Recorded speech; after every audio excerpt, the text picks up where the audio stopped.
Hey guys, I'm Tori Golden and I did my best practice project on the token economy. So, what is a token economy and what does it do? A token economy is used to increase desirable behavior and to decrease undesirable behavior. In order for the system to work, teachers need to have a good classroom management system in place with clear expectations.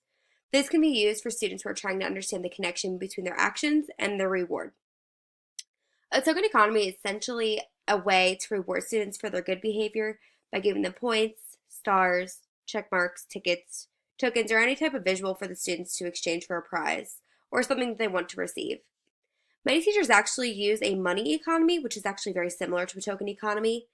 They're they're similar in the sense that they are exchanging something for a reward, but many teachers use a money economy to teach students about money and how to use it and how to basically pay different amounts of money. So it's like a lesson in a reward system. And this can be used to make students pay for fines if they're running in the classroom. They'll pay the teacher money for running in the classroom. Or if they need to rent a textbook, they can pay that teacher $5 to rent that textbook for the month. So it's very interesting how teachers can utilize it and also use it as a reward system. Um, the system allows students to hold themselves accountable for their own behavior, but it also allows them to track their behavior by themselves. What students can benefit from a token economy? The token economy can be used for a whole general education class and can benefit any student by teaching them accountability and appropriate behavior in the classroom. This system helps students with behavioral challenges by reminding them what is expected, reminding them the reason as to why they need to show the appropriate behavior, and allowing them to prove that they can also show appropriate behavior by giving them rewards. This system can also be used with students who have a learning disability or hyperactivity. It can be used to help increase motivation when students struggle with primary task demand. So, for example, a student may not work towards the material that they are learning, but they may work more towards acting appropriately and earning stickers to show their good behavior. This is also useful in different settings. It can be useful for students who may show great behavior in the classroom, but may act out during recess and lunch. It also holds them accountable during different times of the day. I know a lot of teachers communicate with their special time teachers to coordinate different systems to hold them accountable. Like if they're in their gym class and the student is not acting appropriately, that teacher will communicate with the general education teacher to allow them to take money away or to reprimand for their behavior during the class time. So, what is needed for a token economy? For a token economy, teachers can use many different objects to represent the tokens. They can be anything such as check marks, marbles, tickets, the money, or they can even use stars or stickers. The other portion of the token economy is a strong structure of how the economy is represented. This can be where the students can see the class behavior and to keep themselves accountable for their behavior. You also have to assure that your system cannot be something the students can change at home or utilize and change. So I put four different pictures. It's only showing two right now, but the one in the left-hand corner, I can earn a penny by, is awesome for a system because obviously people don't care to use a penny for a system that can help them. But it's also useful because teachers can take pennies away, they can give them pennies, and if you give them a correct diagram, like right here, they could see what they're earning and they could also see what they're going to be taking away. I know specifically for this picture they had two other ones, but it was like, how can I lose a penny? And how can I earn more pennies? And what can my penny get me? And just like stuff like that. And then the one to the right is a punch card for superstar choices, which I personally like, but I can see how it can be utilized and manipulated for the student to kind of cheat out of the process. A way to make this not occur is to maybe have the teacher sign it or to just have a little signature on each star instead of punching them out, just so the teacher knows that it is not the students that are writing on their star, it is the teacher and they earned that reward. I know a lot of classes tend to use Class Dojo, and so I found this one off of line.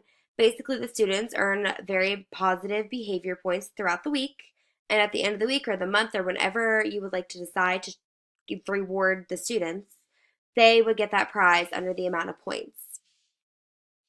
I also really like the one to the right. It's called Ways to Fill a Bucket, which is also really awesome because it's interactive and it's visually interesting to look at.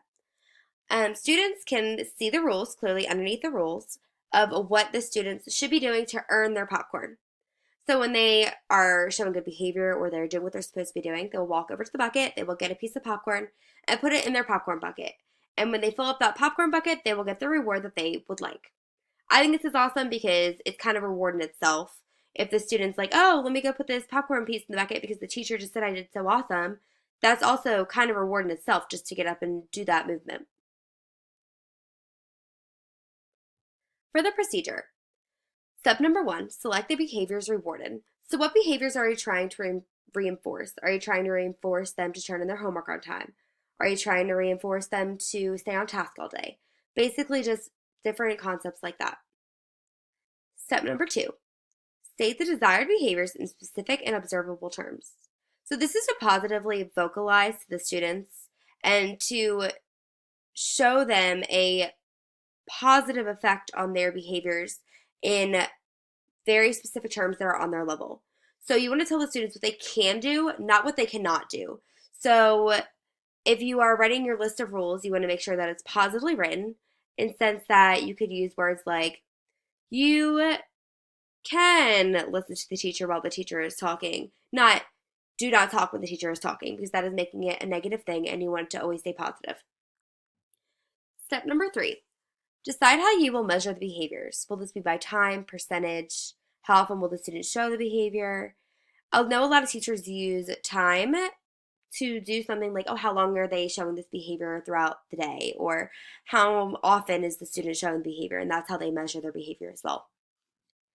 Step number four, decide where to monitor the behaviors. So this is what we were talking about earlier when we were talking about possibly having a teacher from the special class such as art, music, or gym, or even recess and lunch, where they would communicate with the teacher and utilize their system in their classroom as well as the general education classroom. Step number five, select the initial reinforcer that is easy to administer. So what will you give the student to keep their actions accountable? Tokens, a ticket, how can you ensure that the students will not steal or counterfeit them? So we were talking about this also. So what are you going to use? Are you going to use marbles? Are you going to have them fill up a bucket full of popcorn? You can use tickets, tokens, just different things like that. But how will you make these not counterfeit? So how will a student not walk over and get their popcorn and just put it in a bucket and act like they received that token, even though they didn't? Step number six, select your backup reinforcers. Have the students give ideas and tell you what they would like to work towards. Because if you're just picking what they're going to work towards, maybe they don't want that prize or that reward, and it's not going to benefit them and make them want to gain those tokens. Step number seven, place a price on your backup reinforcer. So make sure there is visual or tangible items that they can constantly see what they are working towards and how many tokens are needed to receive that award. So always make sure that it is posted in your room, whether that's just on a nice sheet of paper in their folders or if it's on a poster next to where they move their tokens, or just like any type of visual that the student can see where they can see the rewards and how many tokens are needed to receive that award is very beneficial for the student, especially because they can reflect and see it rather than coming up to you as the teacher and asking, hey, what am I going to get if I only have 10 tickets? Or can I get 5 tickets for a piece of candy when maybe you have to have 6? Step number 8, place a value on tokens. Give the tokens a value that is worth more now than in the future. You can change this as children begin showing great behavior. Make sure you have a wall chart that shows you how you can lose a token and also decide when these tokens will be exchanged and how often. So essentially, you can change the worth of the tokens as time goes on. So if a teacher has a specific reward, like have lunch with the teacher, and all the students are working towards this reward, and they keep hitting it, and it's so much easier for them to get this reward, maybe you should make it a higher amount of tickets because the students are getting on task more and doing what they're supposed to be doing. Maybe